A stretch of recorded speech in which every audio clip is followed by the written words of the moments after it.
सभी किसान भाइयों को हाथ जोड़ के नमस्कार।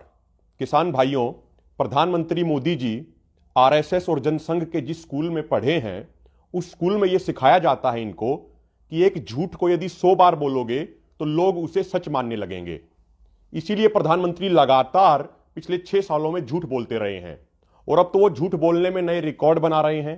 पिछले कुछ दिनों से वो लगातार किसान आंदोलन के बारे में दुष्प्रचार कर रहे हैं, लेकिन किसान एकता मोर्चा ने भी यह ठान लिया है कि हम सब मिलके प्रधानमंत्री मोदी जी के एक एक झूठ का पोस्टमार्टम करके उसका पर्दाफाश आपके सामने करेंगे। आज हम बात करेंगे प्रधानमंत्री मोदी के कल के भाषण के बारे में। उस भाषण में उन्होंने 5 बड़ी झूठ बोली। पहली झूठ उन्होंने यह बोली कि उनकी सरकार C2 प्लस 50% फार्मूले के अनुसार किसानों को फसलों का MSP दे रही है। लेकिन हम प्रधानमंत्री मोदी जी को यह बताना चाहते हैं कि प्रधानमंत्री मोदी जी फरवरी 2015 में आपकी ही सरकार ने सुप्रीम कोर्ट में जस्टिस रमन्ना और जस्टिस मुखोपाध्याय की बेंच के सामने यह एफिडेविट जमा किया था कि आपकी सरकार C2 प्लस 50% फार्मूले के अनुसार फसलों का MSP नहीं दे सकती है। और उस समय सरकार की तरफ से सॉलिसिटर जनरल मनिंदर सिंह पेश हुए थे। आज आप यह कह रहे हैं प्रधानमंत्री जी कि आपकी सरकार ने C2 प्लस 50% के फार्मूले को लागू कर दिया है। या तो प्रधानमंत्री जी आप उस समय झूठ बोल रहे थे या फिर आप आज झूठ बोल रहे हैं। तो यह झूठ बोलना बंद कीजिए। और जहां तक बात रही C2 प्लस 50% फार्मूले की, अगर एवरेज निकालें पूरे देश का तो उस फार्मूले के अनुसार गेहूं का समर्थन मूल्य बनता है 3,100 रुपया प्रति क्विंटल और आज सरकार क्या दे रही है? 1,925 रुपया क्विंटल। ये MSP जो आप दे रहे हैं ये A2 प्लस FL फार्मूले के अनुसार है, C2 प्लस 50% फार्मूले के अनुसार नहीं है। प्रधानमंत्री मोदी जी ने कल दूसरा बड़ा झूठ यह बोला कि जो उनकी प्रधानमंत्री किसान सम्मान योजना है, इस योजना के तहत किसानों को 2,000 रुपए देने से किसानों का बहुत भला हो जाएगा। मेरे किसान भाइयों, मेरी आपसे एक विनती है, इसकी थोड़ी सिंपल कैलकुलेशन कर लें। सरकार इस योजना के तहत एक किसान परिवार को साल में देती है 6,000 रुपए, यानी प्रति महीना बने 500 रुपया। और एक किसान परिवार में आदमी होते हैं एवरेज 5, यानी एक व्यक्ति को प्रति महीना मिलते हैं 100 रुपया, यानी एक व्यक्ति को प्रतिदिन मिलते हैं 3 रुपया 33 पैसे। अब आप खुद ये बताइए कि क्या 3 रुपया 33 पैसे में एक किसान का भला हो सकता है? क्या 3 रुपया 33 पैसे में एक किसान का भाग्य बदल जाएगा क्या, जैसा प्रधानमंत्री मोदी जी कह रहे हैं?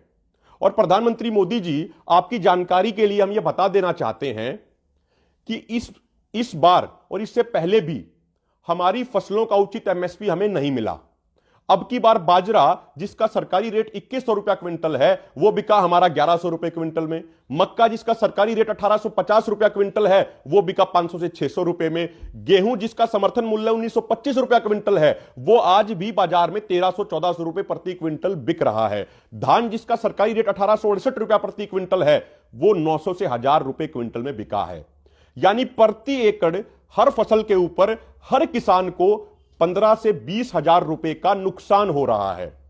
आप हमें हर फसल पे 15 से 20 हजार का नुकसान करा रहे हैं और 2,000 रुपए का झुंझुना पकड़ा के हमारे हाथ में आप ये कहते हैं कि इससे किसान का भला हो जाएगा।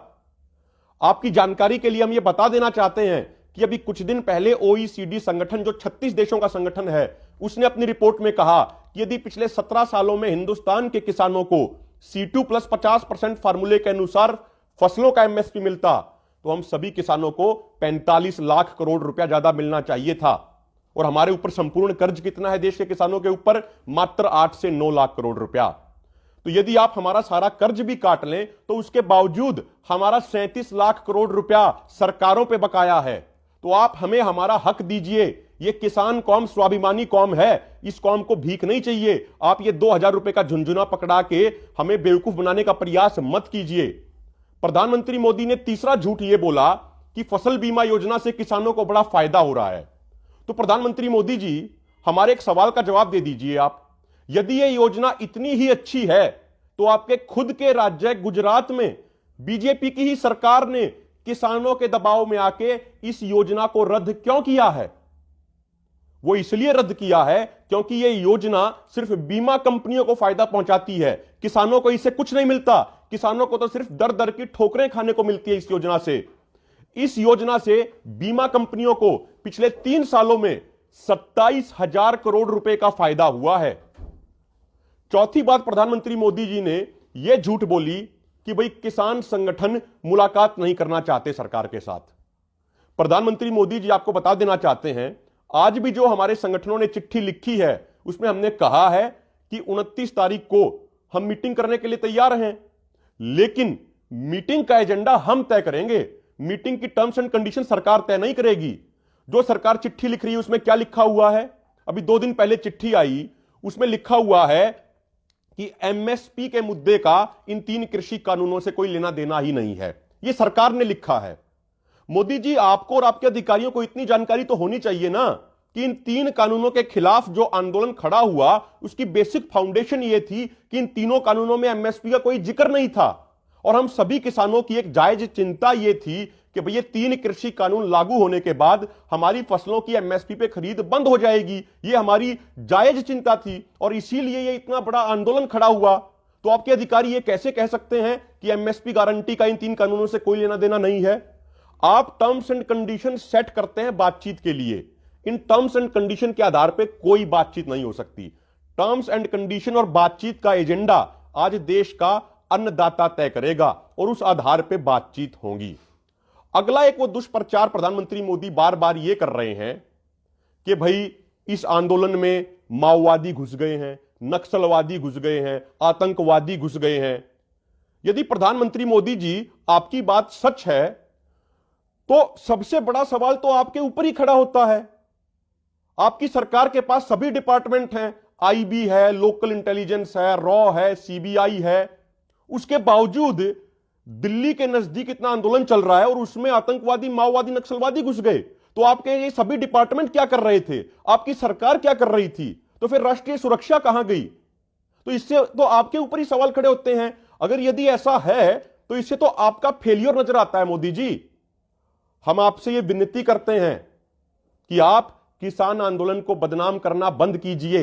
यह देश का अन्नदाता है और आप इस चीज को समझिए प्रधानमंत्री जी कि देश के आज 44 से अधिक अन्नदाता इस आंदोलन में शहीद हो चुके हैं। और प्रधानमंत्री मोदी जी, ना तो आपने उनके प्रति कोई शोक या संवेदना जाहिर की और ना ही आपके मंत्रियों ने कोई शोक या संवेदना जाहिर की। देश का अन्नदाता आज कड़कड़ाती ठंड में सड़कों पर है और शहीद हो जाता है अपने हकों के लिए, लेकिन आप कोई संवेदना जाहिर नहीं करते। लेकिन पाकिस्तान के पूर्व प्रधानमंत्री नवाज शरीफ की मां की मौत होती है तो आप उसके ऊपर शोक प्रकट करते हैं, उसके लिए शोक की चिट्ठी लिखते हैं। लेकिन आज देश का अन्नदाता शहीद हो रहा है और आपकी जुबान तक नहीं खुल रही। प्रधानमंत्री मोदी जी, हम यही आपसे अंत में बात कहते हैं कि देश का अन्नदाता ये असली देशभक्त है और ये अपनी मांगों को पूरा हुए बिना वापस नहीं जाएगा। आप कितना ही प्रयास कर लीजिए झूठ बोलने का, आप कितना ही सरकारी तंत्र का मिसयूज कर लीजिए, आप कितना ही गोदी मीडिया को खरीद लीजिए, लेकिन यह देश का अन्नदाता है, यह देश का असली राष्ट्रभक्त है और यह अपनी मांगे पूरी करा के ही वापस जाएगा। अन्यथा हम कुर्बानी देने के लिए भी तैयार हैं। और आपकी जानकारी के लिए बता दूं कि हमारे बाप दादा ने हिंदुस्तान को आजाद कराने के लिए अपनी शहादत दी थी और यदि आज हिंदुस्तान को बचाने के लिए हमें शहादत देने की जरूरत पड़ी तो हम पीछे नहीं हटेंगे। हमारा आंदोलन शांतिपूर्वक है, शांतिपूर्वक आगे भी रहेगा। यदि आप कोई दमन भी करना चाहते हैं तो उसके बावजूद भी हमारा हाथ नहीं उठेगा। या तो हम आंदोलन जीत के जाएंगे या फिर अपनी कुर्बानी देकर हमारी पार्थिव शरीर हमारे गांव में जाएंगे। इसीलिए आप ये झूठ बोलने का धंधा बंद कीजिए और देश के अन्नदाता की बात सुनिए। जय जवान, जय किसान।